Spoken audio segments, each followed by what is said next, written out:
Good afternoon, friends, ladies and gentlemen. Welcome to the PMAP Foundation's webinar, From Roots to Fruits, Leading with Spirit and Values. Our first resource speaker was the founder and is the current managing director of Pandayan Bookshop, a chain of more than 100 bookstores in Cagayan Valley, Central Luzon, Southern Luzon, and Metro Manila. He is a firm advocate of pagpapakatao, pakikipagkapwa-tao, and pagkamakatao. He served as president of the Philippines, director of the People Management Association of the Philippines. In 2012, he was the editor and lead author of two books published by the People Management Association of the Philippines, namely Nurturing Human Capital and Forging Management Excellence on the Anvil of Culture. He holds an AB Political Science degree cum laude from the Ateneo de Manila University. Before he embarked on his enterprise of Pandayan, he worked in the Commission on Audit as Special Assistant to the Chairman and in the Philippine Senate as Chief of Staff of Senator Jofisto Gingona Jr. Let us welcome our first resource speaker, Mr. June Cabuchan. June? Salamat, Sunny. I'm just sharing my PowerPoint. Pumasok na ba?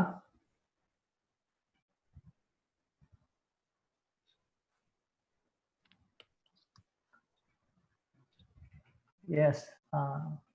Magandang hapon sa inyong lahat. Nakikita niyo po ba ang aking PowerPoint? Wala pa.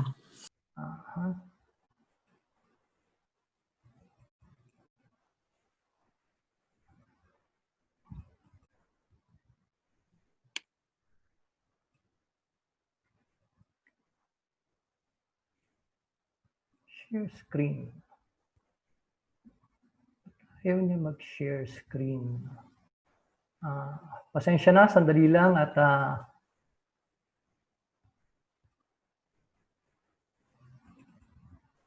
ayan, pumasok na po ba?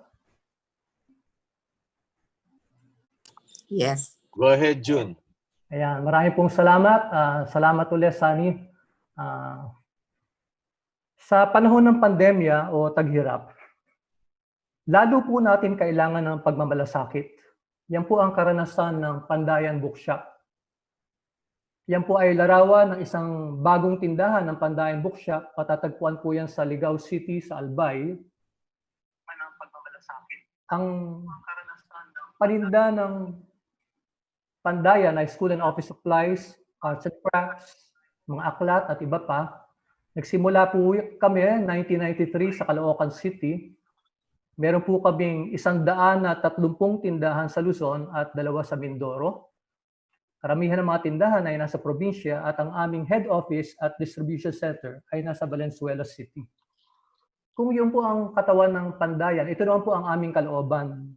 Makikita po ito sa aming kultura ng tagumpay. Nakasulat po ito at laman nito ang mga paninindigan ng mga kapwa Panday. 3 ang kabanata nito. Ang una ay punot dulo tungkol sa mabuting pagkatao. Pangalawa tungkol sa samahan at pangatlo yung tagapagpatupad. Ito pong aking presentation, marami po dito ay magmumula sa punot dulo o mabuting pagkatao. Ang tanong po sa ating lahat ngayon ay, papaano malalampasan ng isang samahan ang mga pahirap ng pandemya? Ito po ay isang sagot sa karanasan ng Pandayan. Maaring madaig ang mga pahirap ng pandemya kung ang ugat ng samahan ay kabutihan. Anong ibig sabihin nito? Kung may ugat po ba ay meron ding bulaklak at bunga? Ganyan po ang aming modelo. Ang ugat ng mabuting samahan ay pagpapakatao, pakikipagkapwa-tao, at pagkamakatao. At dahil sa ugat na yan, napansin po namin na ang bulaklak ay ang wagas na pagtulong ng mga Panday. Ito po yung pagtulong na kusang ginagawa. Gusto po nilang gawin ito. mula ito sa discretionary effort ng mga panday. Hindi nila kailangan gawin ito. Pero dahil sa ugat, yan po ang nagiging bulaklak. At dahil sa bulaklak na yan, ang bunga naman ay nagmamagandang loob ang mga panauhin o ang pamayanan sa mga panday. Mamaya po ay magbibigay ako ng mga halimbawa ng ugat, bulaklak at bunga. Sa ngayon po, balikan po natin yung kasalukuyang pandemya. Pinasara po ang pandayan ng 2 buwan dahil non-essential business daw ito. Gaya ng iba, kinulong kami sa bahay, tinakot ang mga pasaway, nangako ng ayuda ang pamahalaan at nagintay kami ng mga utos ng IATF. Pero nagpakatatag ang pandayan. Hindi po kami tumunganga sa bahay. Sinigurado ng aming sandigan o board of directors na may laman ang bulsa ng bawat panday. Kaya nagbigay po kami ng pandemic allowance habang sarado ang mga tindahan. 6,000 a month po ito sa bawat regular employee. Yung probationary po nakatanggap din po ng 1,000 a month. Tapos, inabunuhan po namin yung inaasahang ayuda mula sa pamahalaan. At tinigil na kooperatiba ang hulog sa utang. Pinalakas din po namin ang loob ng bawat panday. Mula sa mga diwa na nilalabas namin, parang pampalakas ng loob. Isa po itong sample, manatiling buo ang loob at huwag magpadaig sa takot, mag-isip ng matino, huwag magpanik, mag-ingat at magdasal, maging mabuting halimbawa sa mga nakapaligid sa iyo. Panday ka, walang duwag na panday. Isang araw, nung Marso, merong mga nagtatanong kahit sarado ang pandayan, tumatawag sila kung pwede raw bang bumili ng mga gamit sa pagbuo ng face shields. Mga doktor ito. Nagdesisyon ng sandigang pandayan, sangguniang pandayan, ito yung council ng senior managers, na gagawa kami at magpapamigay ng face shields, walang bayad. Noong ding araw na yon, dahil isang araw ito nangyari lahat, noong ding March 18, natapos ang prototype ng face shield. Kaya kahit sarado ang pandayan, dahil sa kagipitan ng mga frontliners, kailangan nila ang mga panday at bumuo at nagpamigay ng mahigit 75,000 plus face shields. Nakarating po ito sa iba't ibang lugar sa Luzon, sa Mindoro, Palawan, Basilan, hanggang Sulu. Ayan po ang larawan ng mga panday gumagawa ng face shields sa loob ng tindahan. Yung iba naman ay gumagawa sa kanilang bahay kasama ang kanilang mga kamag-anak. Nagpamigay po sa mga checkpoints, sa mga sundalo at pulis. Kahit natatakot sila ng umpisa, lumabas sila, nagbisikleta, naglakad dahil wala pong public transportation. At dito po makikita na tuwang-tuwa ang mga frontliners, pati po yung mga nasa ICU na gamit po nila dahil wala pong available nung una na manufactured face shields. Ngayon naman po, nung nagbukas yung mga tindahan, pinatupad agad ng mga panday yung pandemic protocols. Nagkasundo sila kung ano ang titipirin. Wala pong nilabas yung sandigan kung ano yung dapat nilang tipirin. Sila ang nag-usap. Kaya nakakagulat din po dahil talagang tinipid nila pati sarili nila. Kinausap ang mga panauhin para alamin ang mga bagong kailangan sa new normal. At dahil dito, lumakas yung aming garden supplies. Nagtinda rin kami ng personal protection equipment. Lumakas ang baking tools, gardening, ito nga, pati gardening. At pinagbutihan yung buy online at pick up in store. At sinigurado yung availability ng mga hinahanap at deliveries. Dito po makikita yung bagong bukas na tindahan na hindi pa pwedeng pumasok yung mga panauhin. Pero ngayon po nakakapasok na. Dito po nakikita na sa social media, active ang mga panday. Ang bawat tindahan ay may kanya-kanyang FB page, buti na lang. Kaya madaling nakakausap ang mga panauhin. Natuto rin silang mag-Facebook Live, parang home shopping sa telebisyon. Kaya lakas loob din po. Pero kailangan kasing gawin, nag-FB Live sila. Buhay na buhay po yung puno ng pagmamalasakit sa pandayan, sarado o bukas sa mga tindahan. Yan po, mula sa ugat na kabutihan, nagkakaroon ng bulaklak na wagas ng pagtulong, at ang bunga ay pagmamagandang loob ng mga panauhin sa panday. Ito po ang mga halimbawa. Ito po ay hinalaw ko o kinuha sa mga sinusulat ng mga panday sa kanilang 24 oras. Parang diary po ito, abridge po ito. Ito po ay galing kay Jepoy Ambrosio ng Sangay sa Candelaria. Tungkol sa ugat ng kabutihan, kailangan kasing madama rin ito ng mga manggagawa ng empleyado. Sabi ni Jepoy, maganda ang relasyon ng pandayan sa kanyang nasasakupan. Nagpapatunay dito sa pagmamalasakit ng kumpanya ay ang mga sumusunod. Magaganda raw ang benepisyo, maayos at marangal na trabaho, mayroong paggabay tungo sa pagiging mabuting tao, para siyang kaibigang maaasahan kapag mayroong matinding hamon sa buhay, wala pong iwanan sa amin. At ito ay isang samahang handang tumulong sa pamayanan. Napatunayan po namin ito lalo na nung face shields project ng Pandayan. Pagdating naman po sa mga bulaklak, ito po yung mga hindi nila kailangan gawin, pero ginagawa nila, nagbibigay sila ng oras. Kamukha po yung kwento ng isa, pero nagpalagay ng mga stickers sa medalya, inuwi niya sa bahay kasi ang dami raw po. Natapos siya madaling araw na 2:00 ng umaga. Alam niya po na labas na daw yun sa regular hours niya at hindi na siya naningil ng overtime. Yun daw alay na niya para sa Pandayan. Marami pong gumagawa sa kanila dito. Kuminsan yung mga tiga-dole, nagtataka sila, ba't ayaw niyong maningil ng OT? Hindi nila maintindihan na hindi ito business transaction. Human transaction na po ito. Yung wagas na paglilingkod. Kapag may pasadya ang mga panauhin, papagawa sila ng sash o mga craft letters, kayang gawin ng mga Pandayan. Sinasadya nila yung gawin. Yung mga naiwan ng mga panauhin, hindi nyo siguro maiisip, ang daming cellphone, wallet na iiwan sa tindahan. Pero binabalik po lahat yan kapag Panday ang nakapulot. Hindi rin tumatanggap ng tip. Sabi ng isa, kailan lang, meron daw si Lola bumibili ng crayon, 19 pesos yung crayon, pero 15 pesos lang ang pera niya. Gustong-gusto daw ni Lolang bilhin para sa kanyang apo. Kaya inabonohan na daw niya yung 4 na piso. Yung mga Panday, nag-aabono po ng hanggang 100 piso. Magugulat kayo eh. Sumasali din sila sa Brigada Eskwela.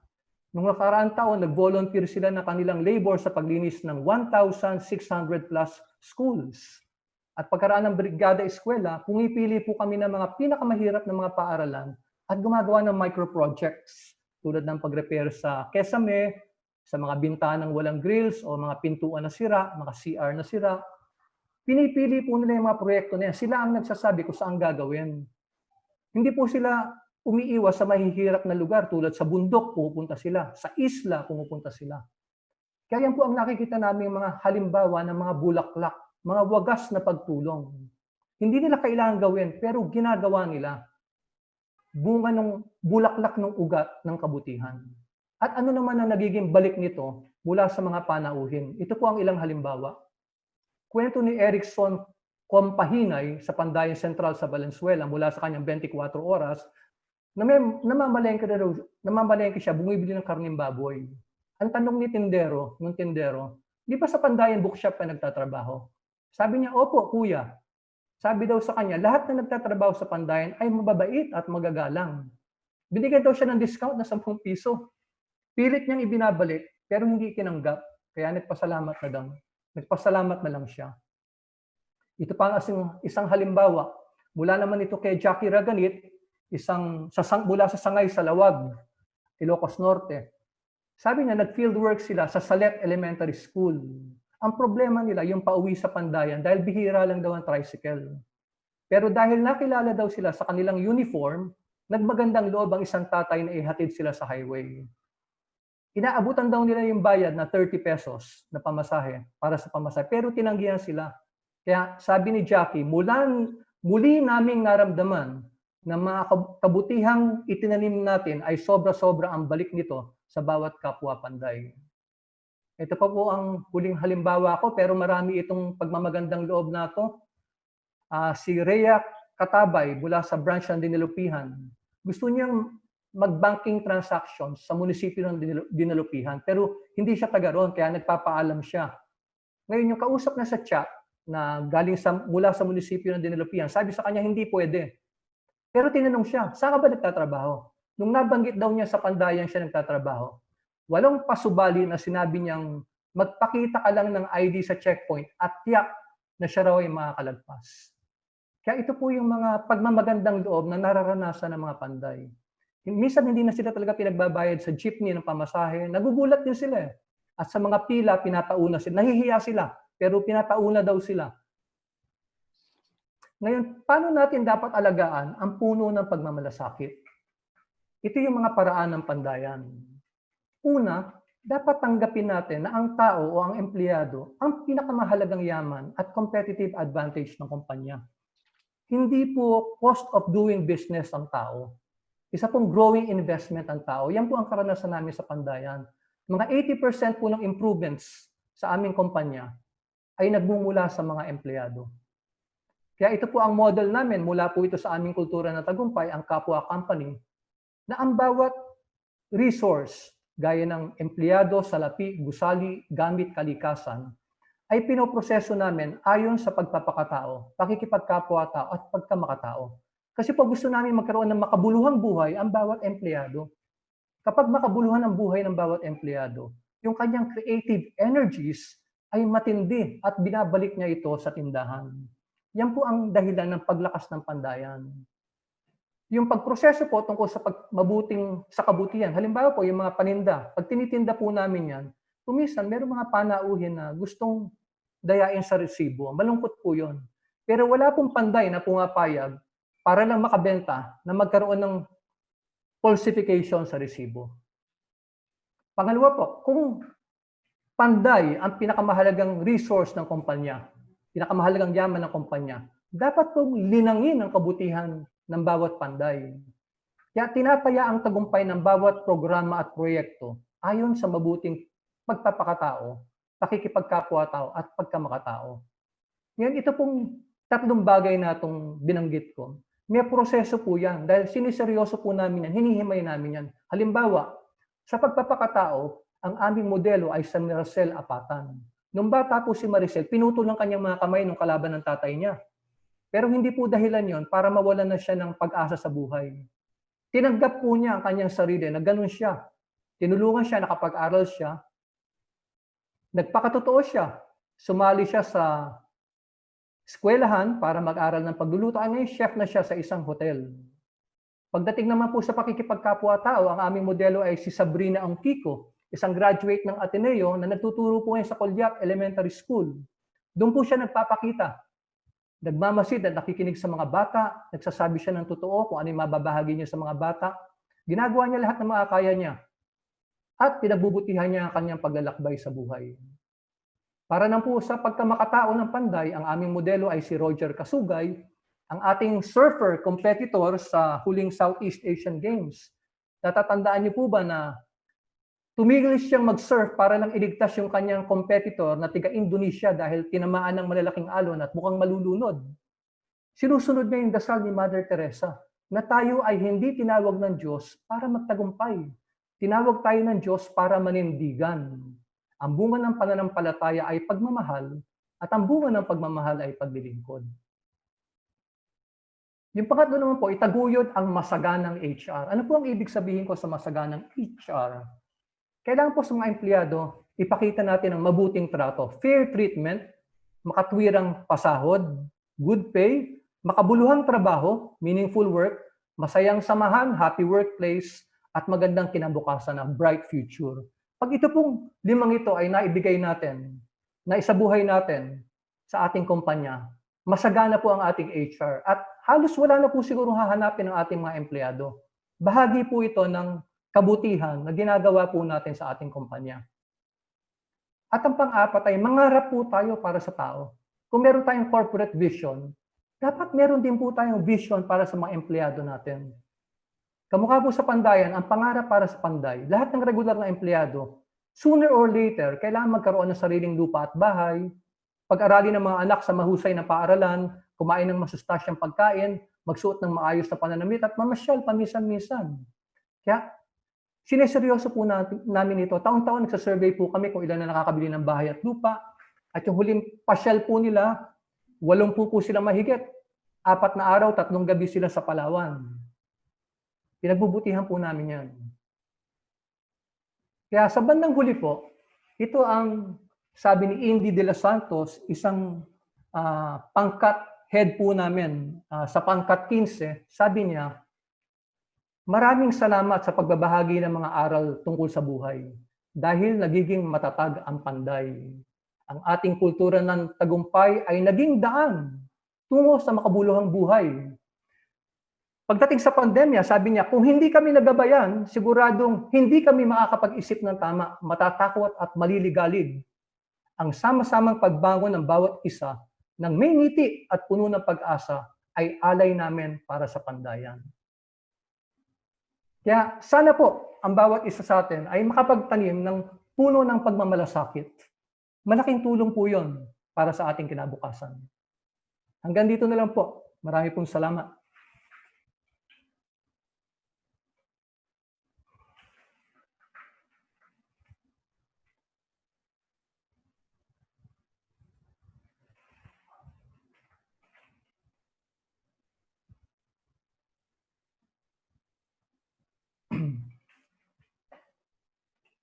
Ang susunod po sa akin ay abang-abangan po natin si Miss Linda Francisco ng Piandre Salon.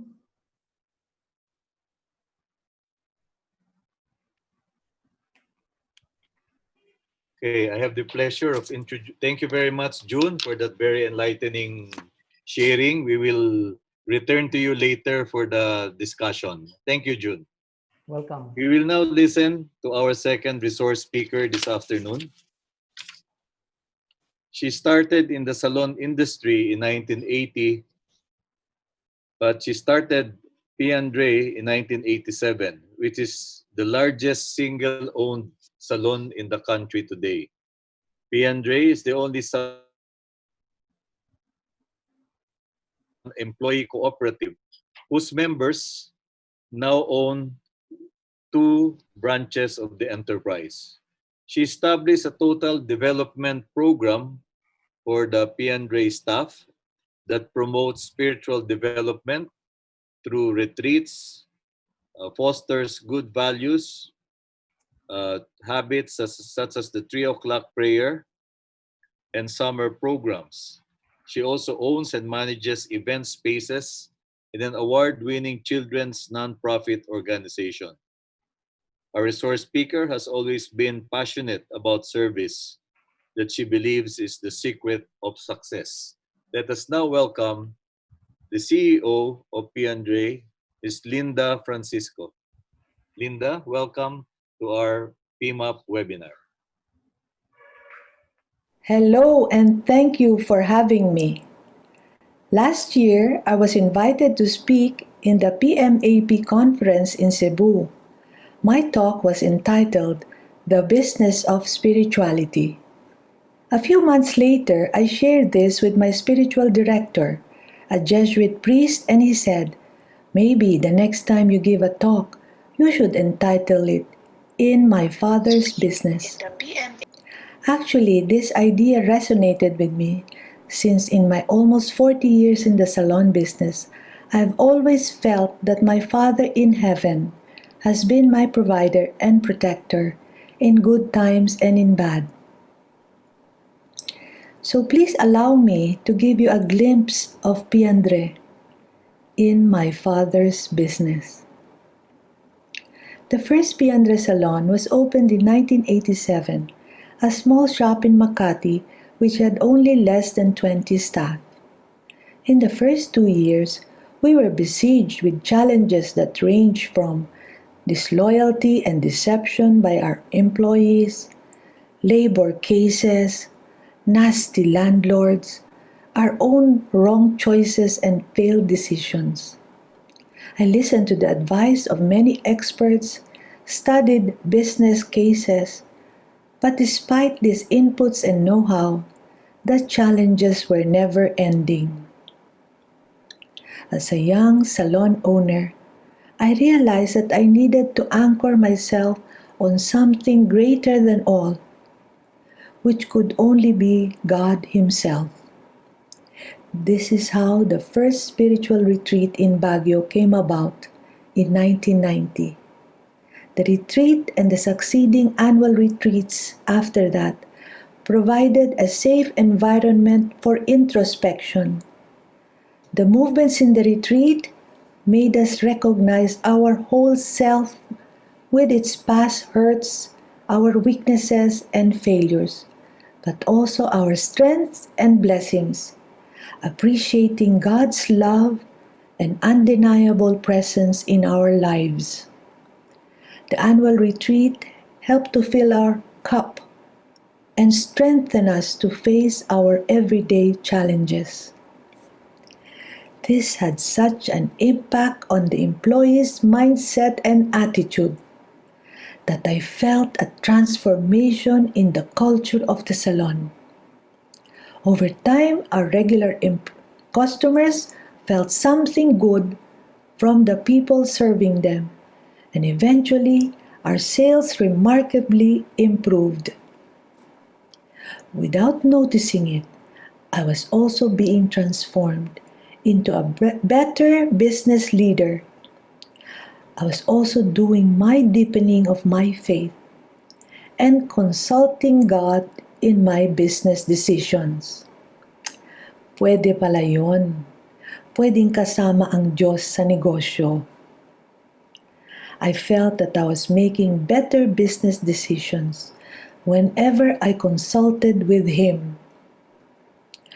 I was convinced that spirituality could be the core and culture of our salon business. When I was preparing for this talk, I reflected on how could I share from my 40 years of being a leader and entrepreneur, and what I came up was 2 guiding principles that helped me run the business.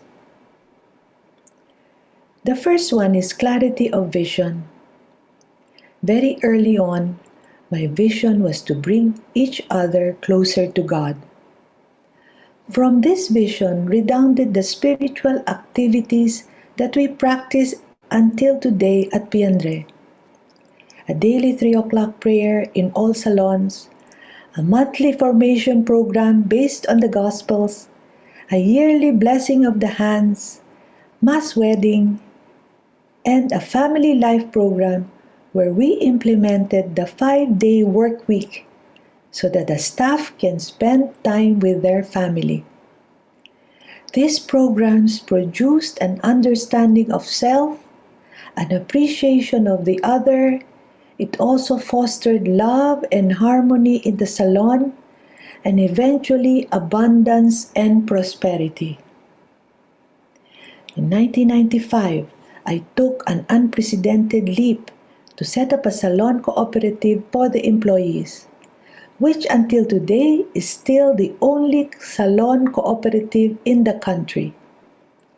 This I felt was consistent with being in my father's business. Eventually, the cooperative prospered to own 2 Piandre branches. The activities of Piandre were now consistent with the vision of being in the Father's business. The second principle I'd like to share with you is the power of values.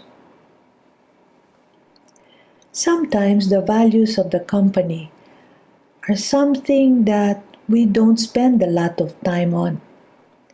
We have a mission and a vision and a key results areas, but many times the values are just pushed aside and really not lived out. What are the company values of Piandre? Great. Great stands for gratitude, respect, enthusiasm, accountability, and trustworthiness. It's very amazing for me that since March, I've seen these values really tried and tested. When the pandemic struck on March 16, everything was closed. There was so much uncertainty and confusion. If I was feeling this way, what more were our staff feeling? Some stuck in their boarding houses in Manila, unable to go home to their province because of the lockdown. I called my children to a virtual meeting. I explained to them that the staff needed to be uplifted because they would lose much of their income from their daily tips and commissions, that they would have to make do with their modest salaries to support their families and extended families. We needed to be constantly connected with them to show our support. So I proposed a daily motivational vlog, which we will call Piandre Flix, on Facebook exclusively for Piandre employees. I insisted that each family member, including me, would have different time slots and take up various topics that could be shared with my staff and their families. Peachy, my eldest daughter, though living in Costa Rica, would teach conversational English to our staff.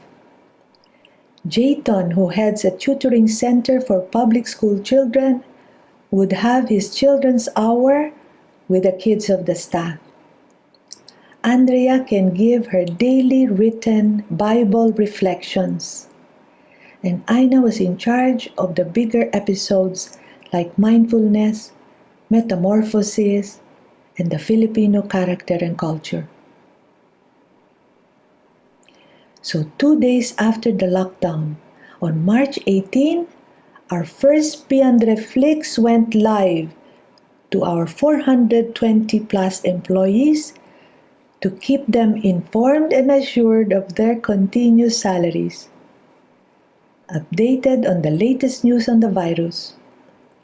And for the days that followed on my time slot, I presented the inspiring and heroic stories of champion explorers and athletes to show how sacrifice and determination can see us through this crisis, and to let some hope shine onto our staff, who in the past 33 years have shared our struggles and failures, and were part of the miracles that brought about the financial blessings in my father's business. My motivational talks lasted 1 hour every morning, 11 a.m. to 12 noon, but the preparation would start from the night before. I would pray and ask for guidance, reading up on stories until the next morning. The applicable concepts were explained in Tagalog on subjects like the 7 Habits by Covey, Ikigai, emotional intelligence, and others. Through this whole experience, our values were lived out. Gratitude.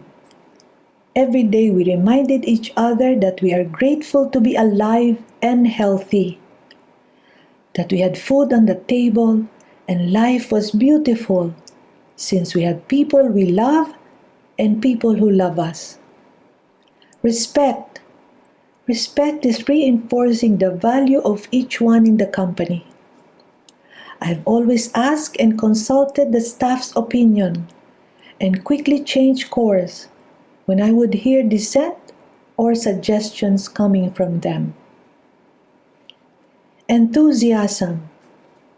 Every day I put on my best makeup and blow dry my hair and wear the colorful clothes and give a snappy, cheerful greeting to all. Hello, everyone! Being in the service and beauty industry, I realize enthusiasm is a valuable trait to have, especially in this pandemic. Accountability.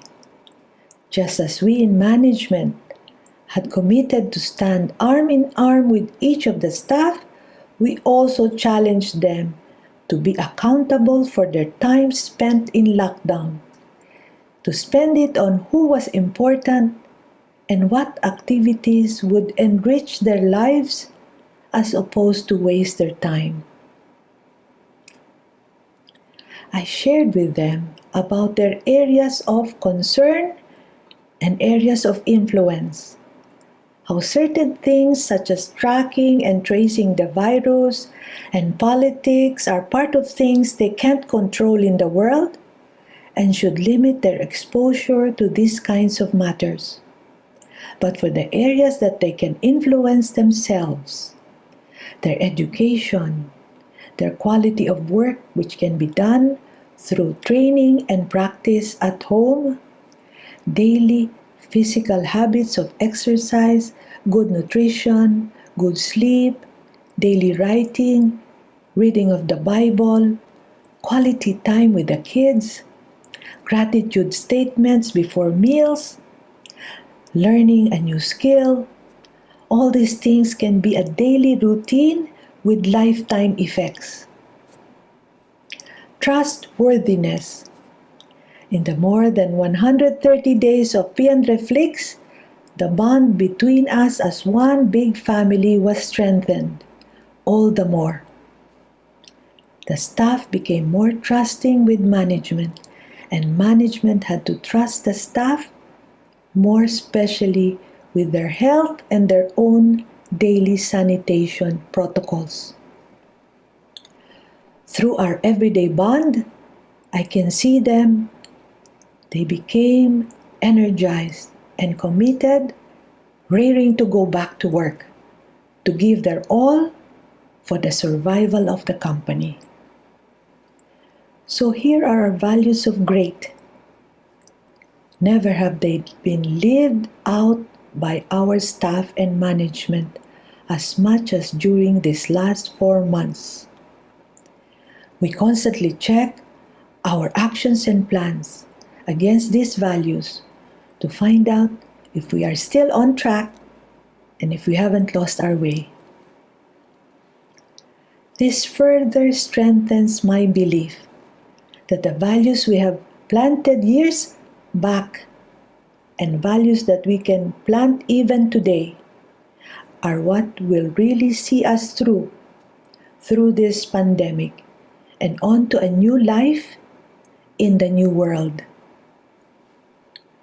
From the looks of it, this crisis may go on for months or even years. But what I have now, what Piandre has now, is a stronger spirit and a stronger faith, knowing that we are all rising together under the power and protection of our God, who is the source of all love and goodness. And for myself and my children, we now realize that we only need to show up and be seen literally in times of crisis, even without certainty of results, and great things will happen because we are doing our share in the Father's business. Maraming salamat po.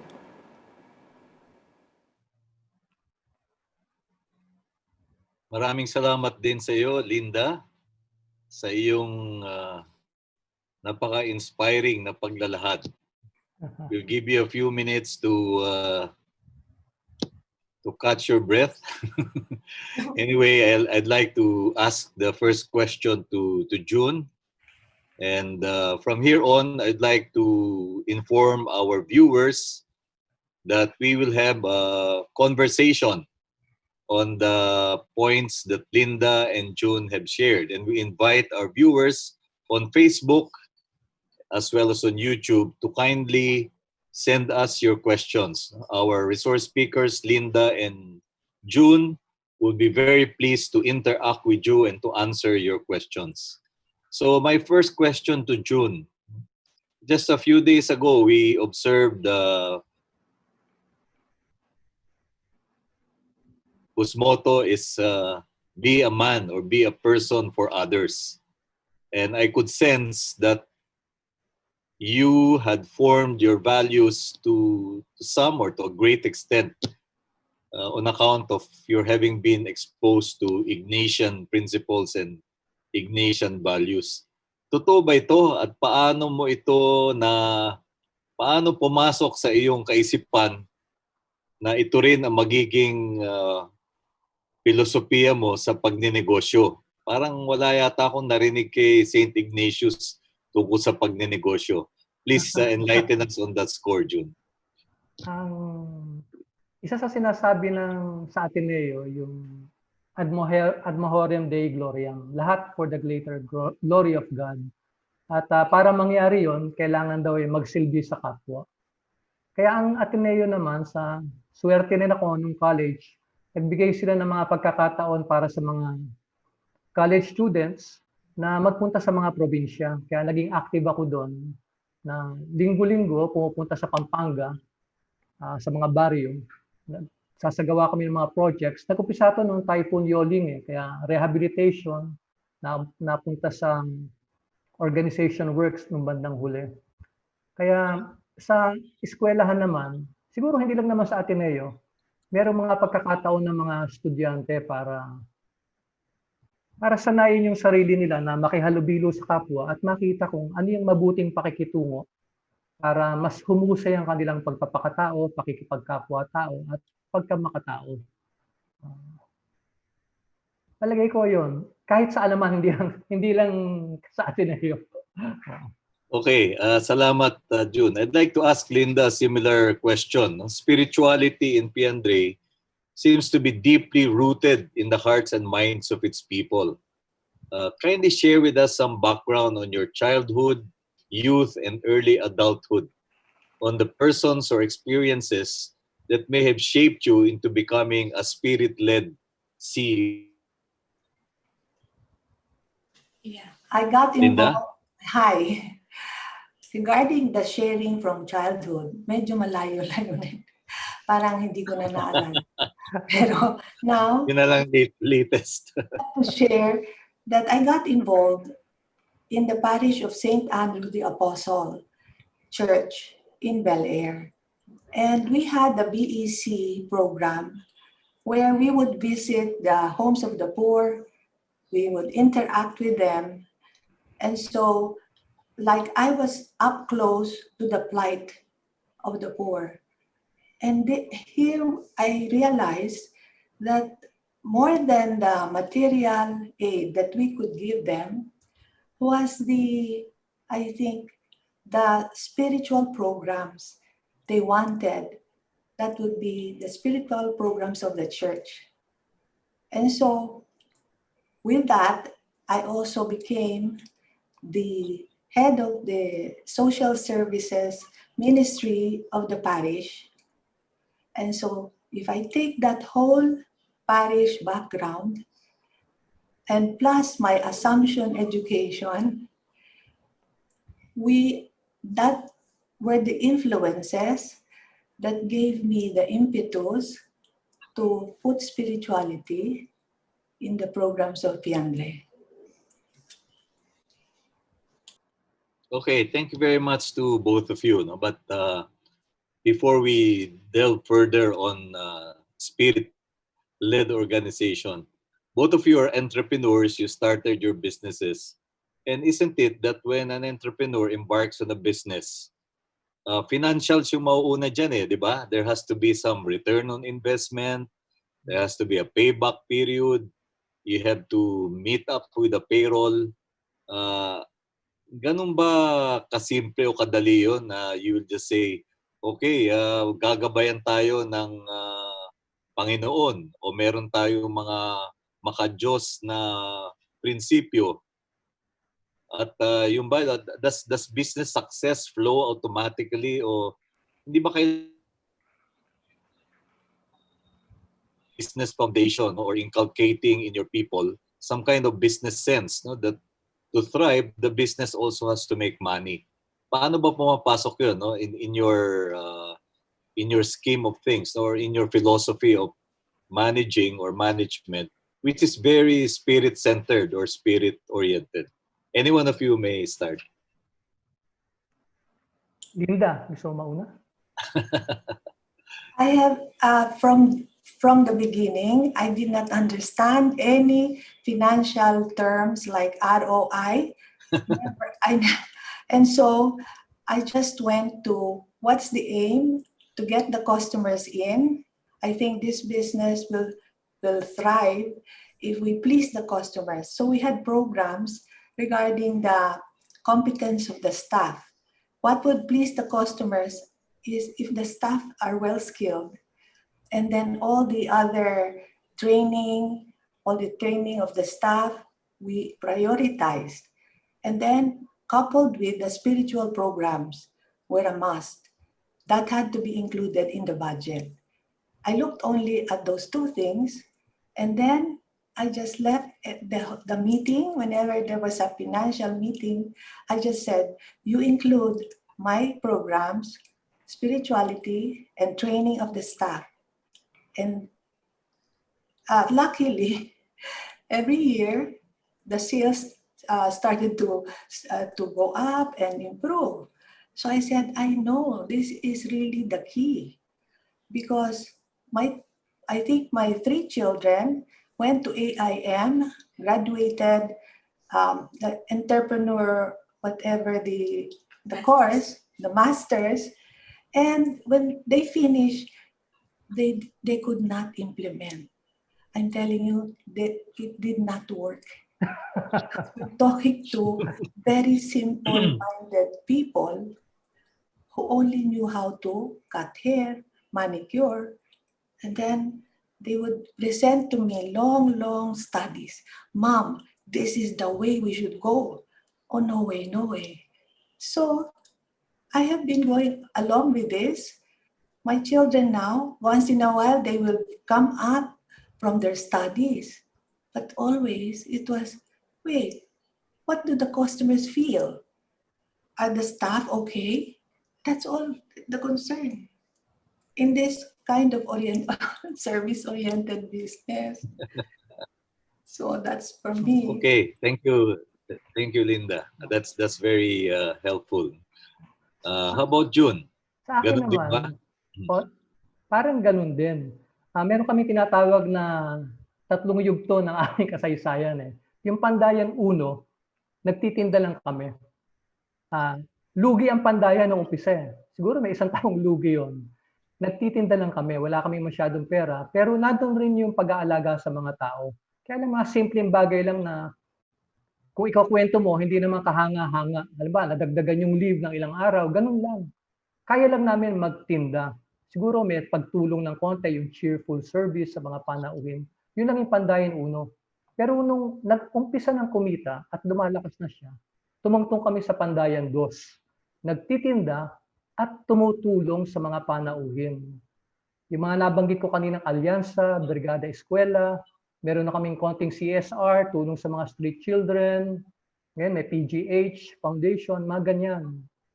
Pero ang pinakamaganda, habang lumalakas yung kumpanya, nasa Pandayan 3 kami ngayon, yun ang feeling namin. Nagtitinda, tumutulong sa kapwa, at nagsisilbing halimbawa ng mabuting pagpapakatao, pakikipagkapwa-tao, at pagkamakatao.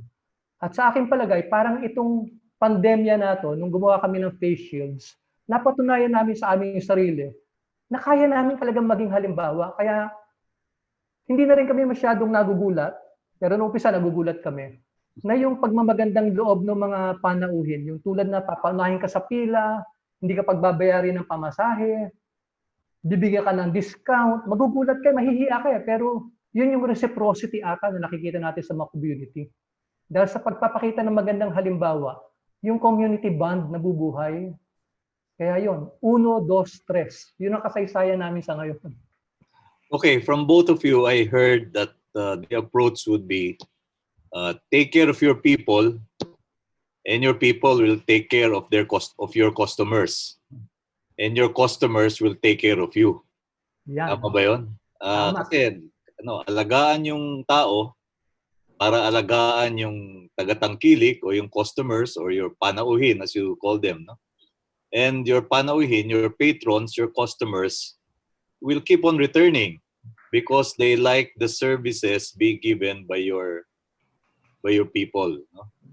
So yun yung cycle that you have you are able to generate, and it is a virtuous cycle. Maganda. Mabisa. Pero I was struck by what Linda shared, ano? Kasi sabi niya yung mga anak niya nag-aral sa AIM.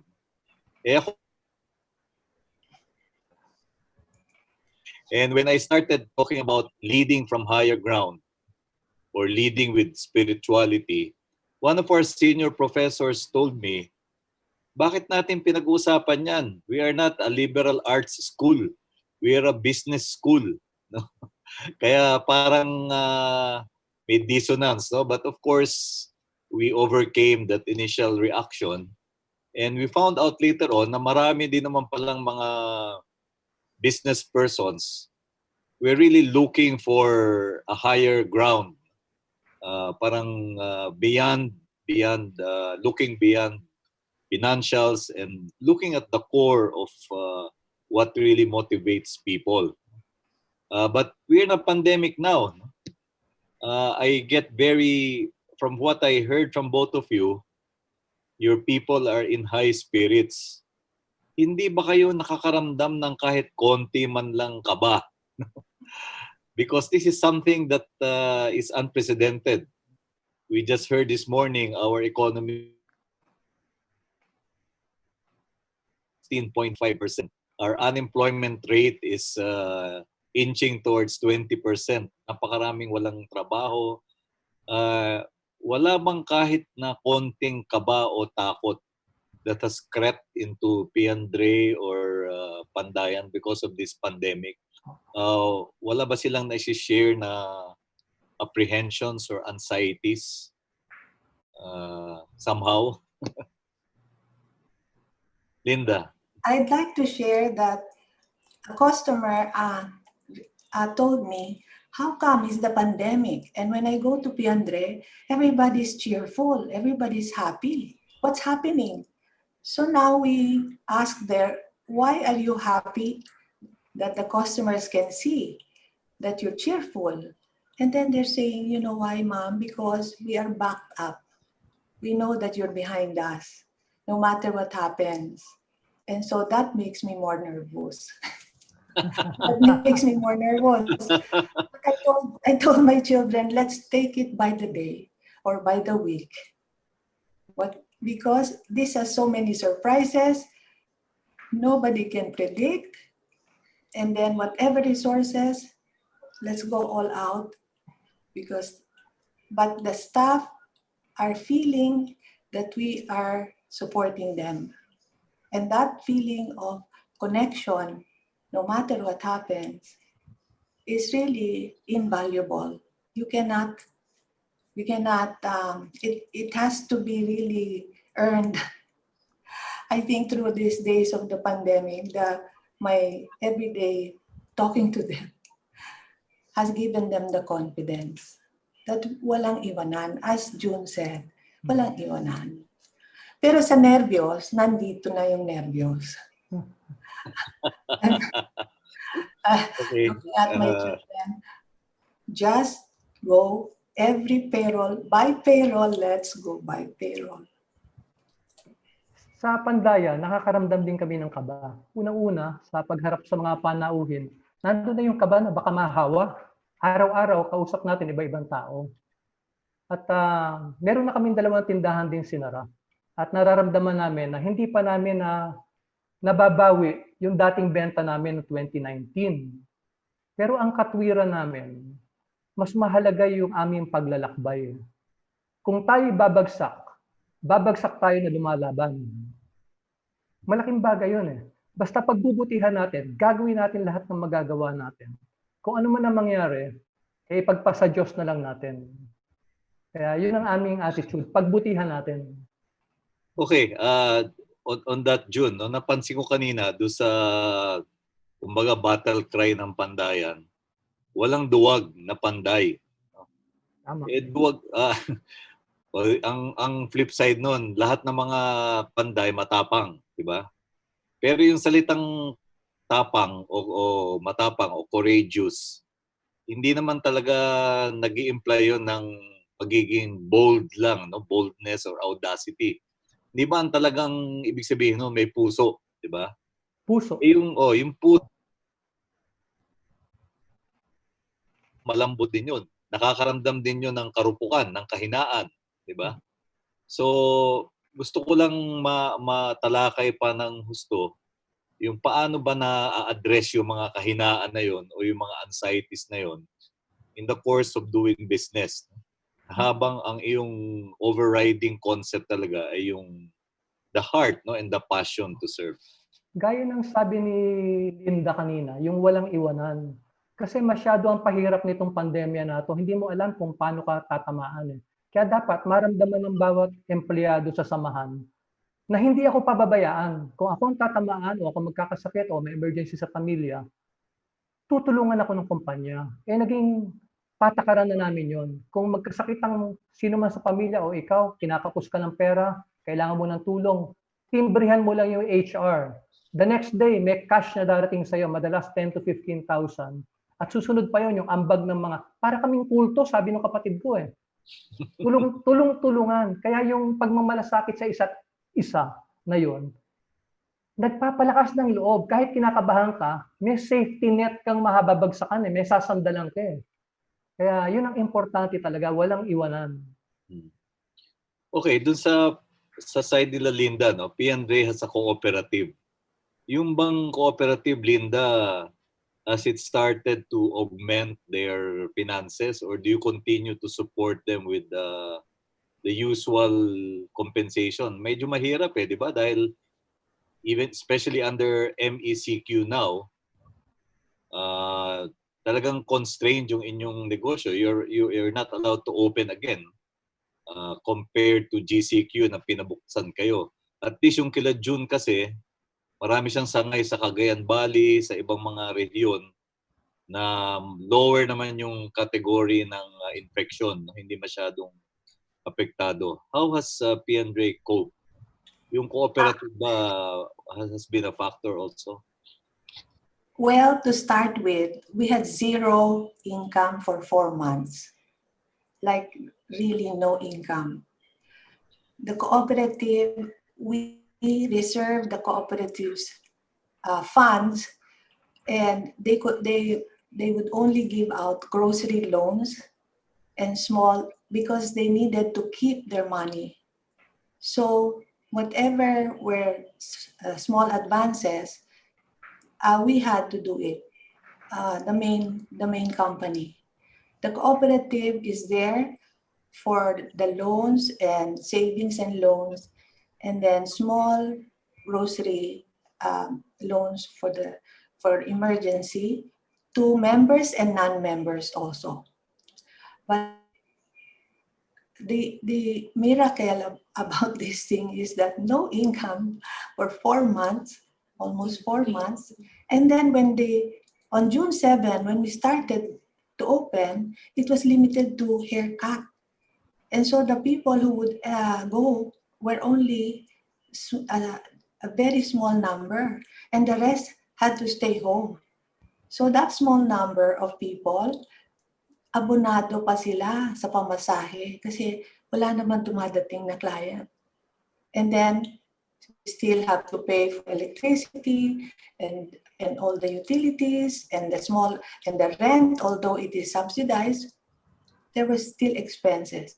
But I could see that yung malasakit was already coming from within. Ang hirap, I could feel that they were just ready to go. Parang they had a mission to save the company because they knew that several months already, walang kita. So,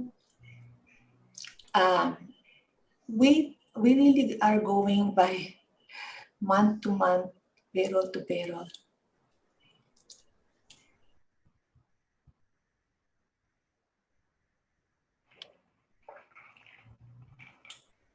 Okay, June, doon naman sa panig nyo, no?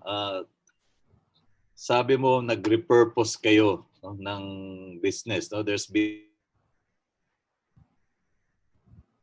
is like going into other business lines na hindi pwede kila Linda. Can you share with us some of those directions that you have pursued? Alam naman natin na sa new normal, tayo nakakulong sa bahay. Kaya maraming naging kaugalian yung mga tao ngayon na buti na lang, may mga tinda rin kami ng mga bagay na kailangan nila. Tulad ng gardening tools, yung mga plastic na paso, yung mga seeds. Meron kami niya kasi sa eskwelahan, may mga gardening projects din. So yan, lumakas yan. Yung mga sa culinary school, kaya meron kaming baking tools at mga gamit kung saan-saan, lumakas din yan. Meron din kami mga gamit tahanan, kaya meron kaming nagtitinda kami ng panlinis kasi janitorial supplies para sa mga opisina. Kaya lumakas sa mga disinfectant, panlinis, may face shields kami, may face mask kami. At dahil sa blended learning, lumakas ang demand para sa computer printers, sa mga inks, sa laptop, may mga tinda rin kaming ganyan. Kaya yung emphasis lang sa categories, yun. At dahil nalaman namin kagad dito, through relentless interviews ng mga panauhin, dahil kailangan malaman mo kagad kung ano yung kailangan nila para pati yung layout ng tindahan, binago namin para mas bagay sa new normal. Kailangan lang tanong ng tanong at ibigay mo talaga kung ano yung hinahanap ng mga panauhin. Swerte kami na napaglalaruan namin yung mga product categories namin. Ang lakas ng ibang categories na yun, magugulat ka. Nagugulat kami. Tulad sa blended learning, yung bond paper na per rim, sobra ang demand yan. Sobra. Nagpapa-donate pa yung mga teachers, mga schools, kahit sa abroad, para bigyan silang pera pambili ng bond paper. Kaya ayun, tanong lang ng tanong. Okay, meron tayong tanong dito galing sa Dagupan. Kaibigan natin ito, past district governor ng Rotary, si Nelson Yu Chong Chan. For both of you, Linda and June, how do you start each day with God in doing business? Si Linda muna. How do you start each day with God in doing business? Firstly, the first minute that I wake up, I ask myself, why am I alive today? What is my purpose today? Today lang. And so, with that 1 minute of reflection, why did I wake up today? I will now go into, after that 1 minute, I go into 10 minutes of gratitude. That gratitude about thanking God and give me the strength to do what I'm supposed to do today. And then 10 minutes of inspirational reading some inspirational passages or a book for 10 minutes. Then the next 10 minutes is journaling everything that's working in my life, that is working. All the positive things in my life, I write it for 10 minutes. And so at least after those 31 minutes, I am at an advantage of facing my day with purpose. Thank you, Linda. Ikaw naman, June, meron ka bang ritual araw-araw? Ako hindi Pagtawag sa Panginoon? hindi ako ganun kadasalin, pero ang masasabi ko, wala akong kaduda-duda na may Diyos. At wala akong kaduda-duda na may buhay tayo pagkaraan dito sa lupa. Ang ginagawa ko lang na may siguro mababalik natin sa Diyos, paggising ko sa maghapon, madalas ang laman ng isip ko kung paano matutulungan yung mga empleyado, paano sila aasenso, paano gaganda yung buhay.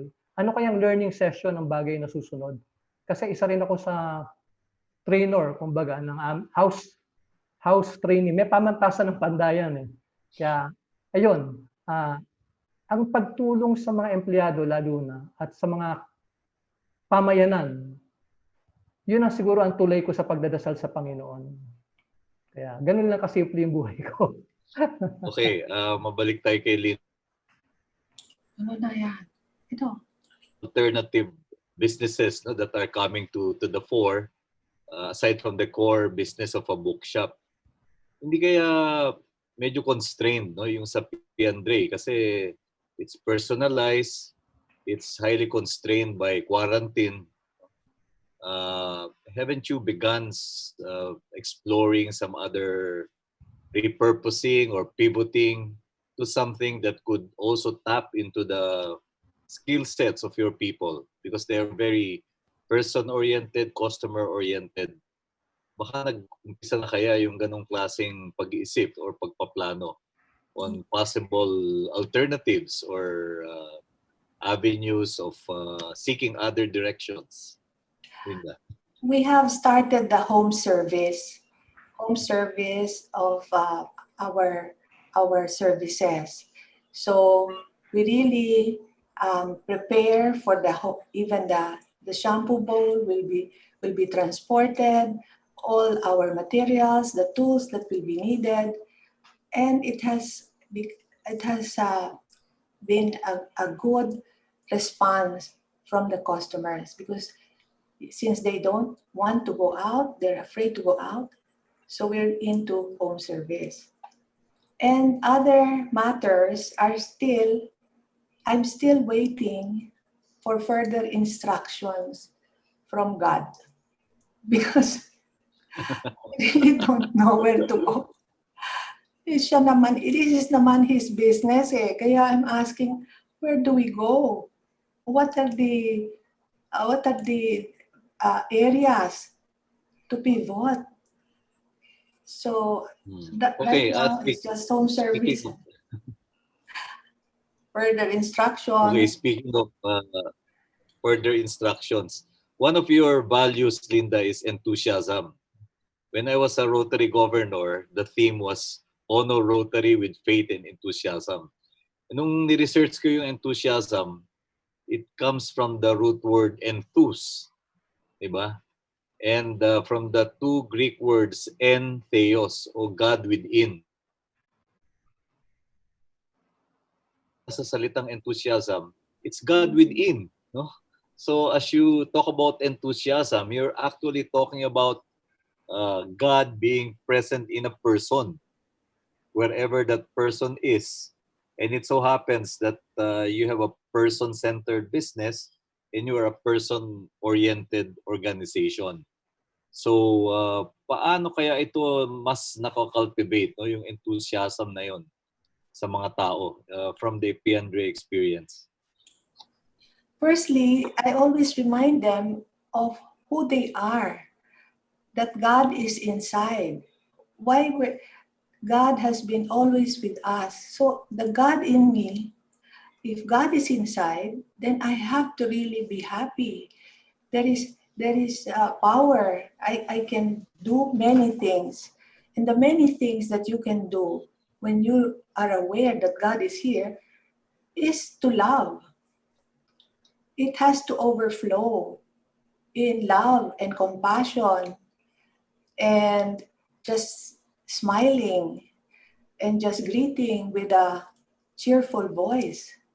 And right now we have the mask. I said, your eyes have to show the enthusiasm, and your voice. When you answer the phone in the salon, we answer with, "It's a great day." It's still a great day. The values that we had before the pandemic are still applicable today, and more so. You have to be enthusiastic because you're alive and God is with you. All the potentials to grow, to learn, and to be lovable. If that is and from the enthusiasm, galing sa loob eh. So when they realize that they are so worthy of love, because God is in you, they will bring out the love. Because of the lack of confidence and they're not so good and they don't want to make mistakes. But I always tell them, you're worthy because you are here. You have a job. And you're showing how good you are, that you have hurdled so much in the past, all the crises, because you could have opted to just stay at home and have no job, or have a job in the whatever not so nice livelihood. So that worthiness to belong is really, it will flow out in enthusiasm. Mm-hmm. I think that's my... Okay. Thank you, Linda.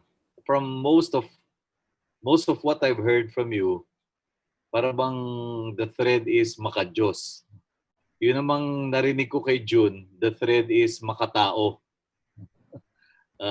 Wala bang intersection yun, no? At some point, June, for example, no?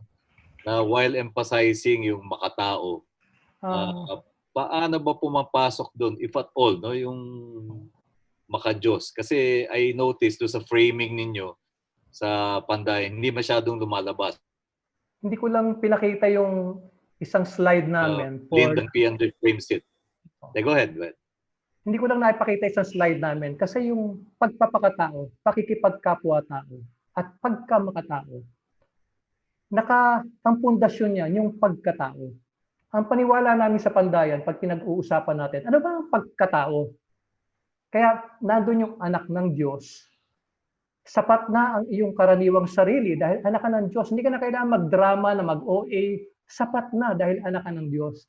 At naniniwala kami na ang tao, una, T, ay talentado, A, abala sa mensahe ng kanyang buhay, at O, original.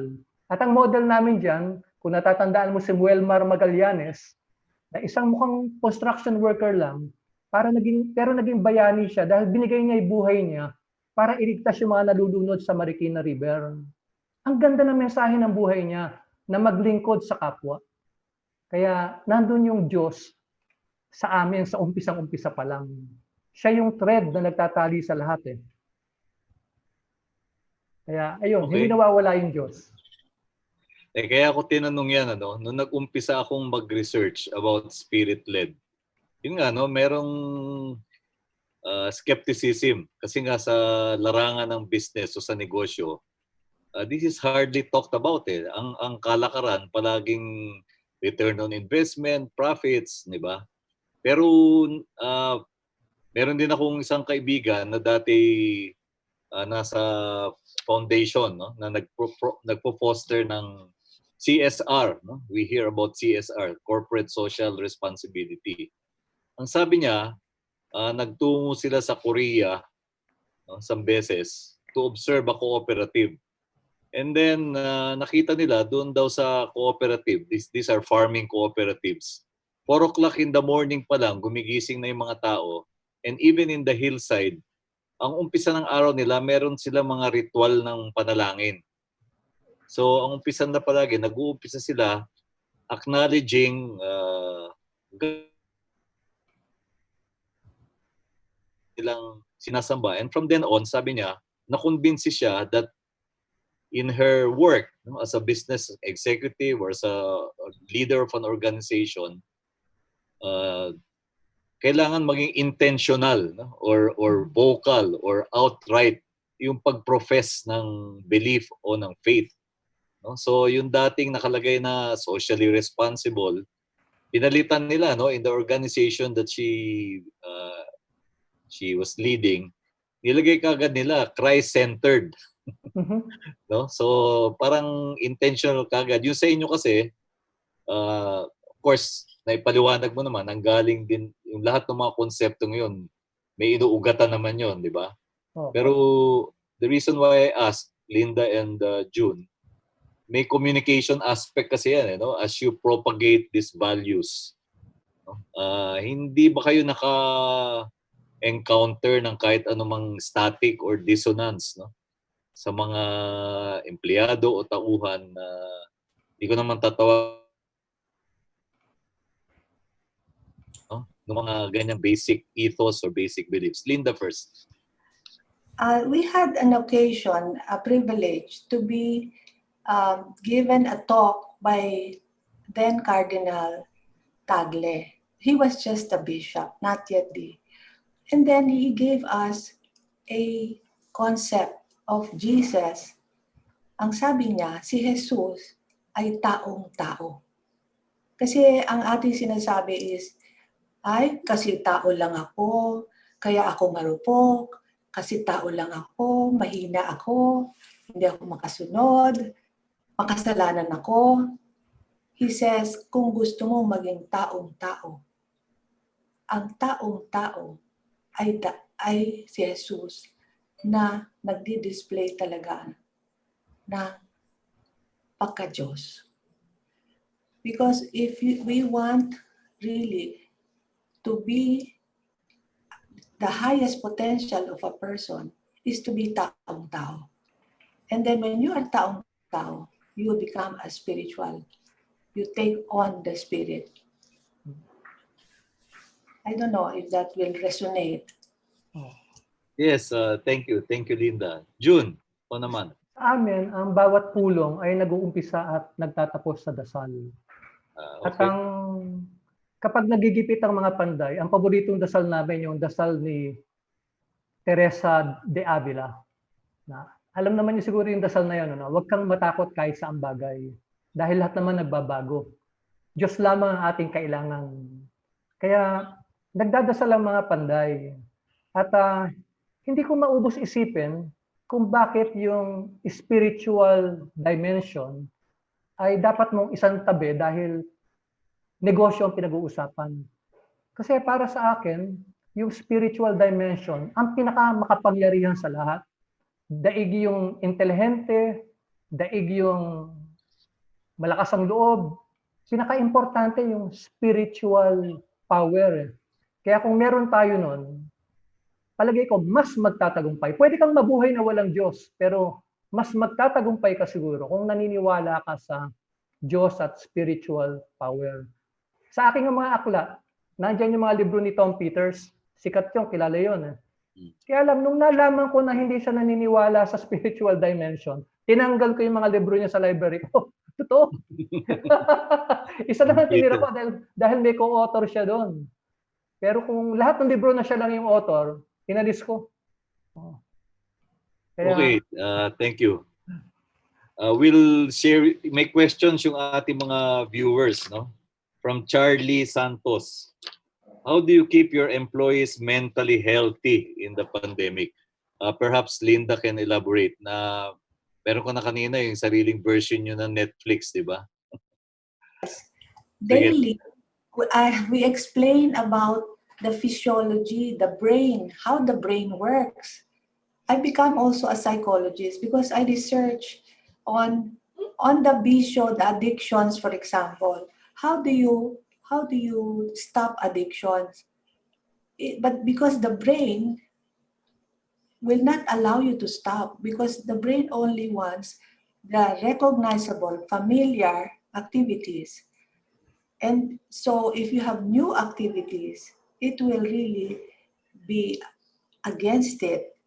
So what we do is unti-unti kinukumbinsi mo yung brain hanggang magkaroon ka ng habit. So it comes from the mind. It's really what we put in the mind. The mind has a factory, and that's what you put in the factory, the ingredients you put every day is the one that will come out of what you do or what you believe. And then if the brain is so used to having this, all the garbage, for example, all the bad things that you're doing, it will really encourage you, ayan na lang kasi sanay na tayo dyan. Pero I try to convince them to change the mindset. Palitan natin ang isip kasi mahirap. Kaya yung dopamine detox. Kasi yung dopamine, I told them, pag ikaw gumagawa ng masarap, kumakain ng masarap, meron kang ginagawang mali, pero masarap, dopamine is being released. So if you look at the Facebook, you do internet, dopamine is released. I said, let's have a dopamine detox. What is that? Just do nothing. Ano yun? Mag-boring kayo. Mag-boring. Have a time to just be bored. Because all of these activities pala has dopamine. And whatever is that oxytocin, ang dami sinasabi. It's really physiological. And so if you don't open the mind, and so my staff, with all of this knowledge, they just may be laughing or it goes in and out, but it's okay. They're also very intelligent. Anyway, that's what I've been doing. sa amin sa Pandayan, dati face-to-face learning dahil nga wala namang mahahawa. Pero dahil sa pandemya, napunta na rin kami sa distance learning.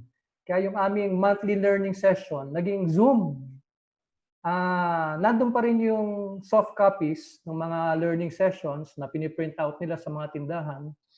At medyo nagbigay diin lang sa self-assessment. Kaya halimbawa, yung mga huling learning sessions namin, may mga self-assessment sa 7 habits ni Covey at yung mga iba pang mga skills ng tagapagpatupad. Hindi pwedeng tumigil kasi yung aming pagiging samahang natututo at samahang nagtuturo.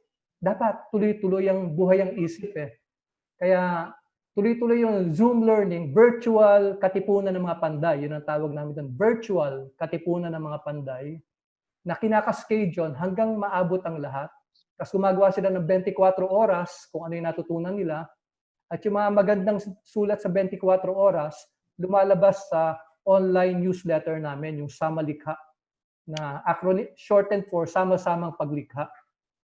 Kaya ganun, tuloy-tuloy pa rin gamit ang digital distance learning. Okay, thank you, June and Lynn. What particular or specific values do companies look for when hiring, and what do they want to develop in their employees? Siguro you could answer this for your own companies. Any one of you may start.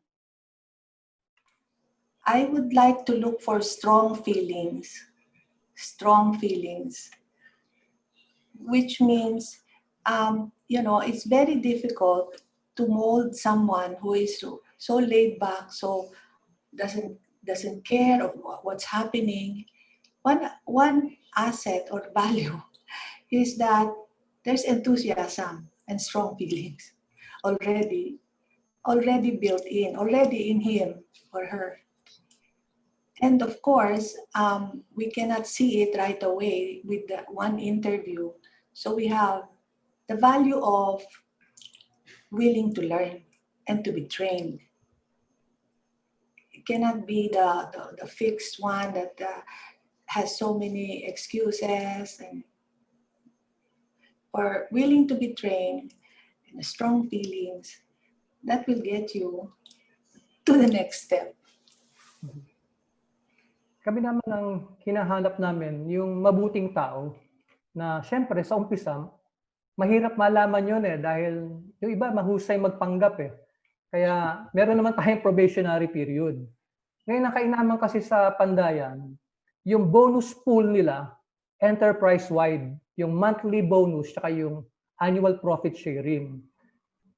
Alam nila na kapag tumanggap sila ng luko-luko, makikinabang ito kasi equal ang share per level. Kaya kung hindi masipag ito, magiging pabigat sa atin.